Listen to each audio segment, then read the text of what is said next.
Manipulatives. That was the name of the game for today's class. And for this reflection, I feel like I should have a mirror or something just to use as a manipulative, but since I don't, I will continue with that one. I want to thank you for mixing up the groups today. There were a few people in the class that I really was hoping to be able to work with, and sure enough, some of them were in my group today, so thank you for that. I must confess that as we were working today and my table was filled with blocks and chips and um, items, and the mess got bigger and bigger. I was fighting the temptation all day to build things and play and make games. Part of the time I did give into that temptation, but it was good. Um, I really enjoyed the diamond problem that we started out with today.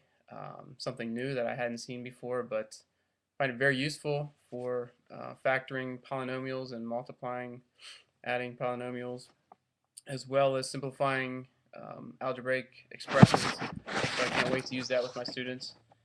Also, I enjoyed the discussion on the 5 big ideas of functions today, especially the covariation concept, where you have the correspondence of the x, and then you're also talking about the relationships between the y's. So often I skip that and go straight to the relationship across. What do you do to x to get y? But my students are always fighting me and saying, yeah, but this happens. It goes up 2 or down 3 every time the x, or down 3 every time the y. And I'm saying, no, no, no, no. You must go across x. What do you do to the input to get to the output? But I see now how we can use the covariation concept to get to the relationship going in the horizontal direction in the chart. So I can't wait to use that with my students, and it was a good insight for me today. The hands-on equations we don't use in our district. We don't use in my classroom at my grade level, but the district uses it in younger grades, and I think it is appropriate there. But I expect my students to come in with a decent amount of experience using the symbolic language already, and would only see myself using the hands-on equations at the lower level, or very beginning students that are really struggling with the symbolic.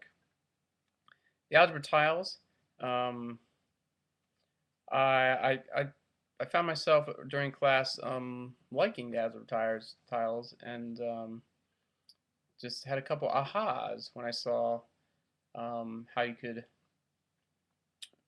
show the different parts of a polynomial through that. So, I see myself tracking down a set of algebra tiles somewhere, and trying to use that with my students. I think it's going to be a challenge to move from the concrete to the abstract, and it has to be done very intentionally, or else you lose students in that transition.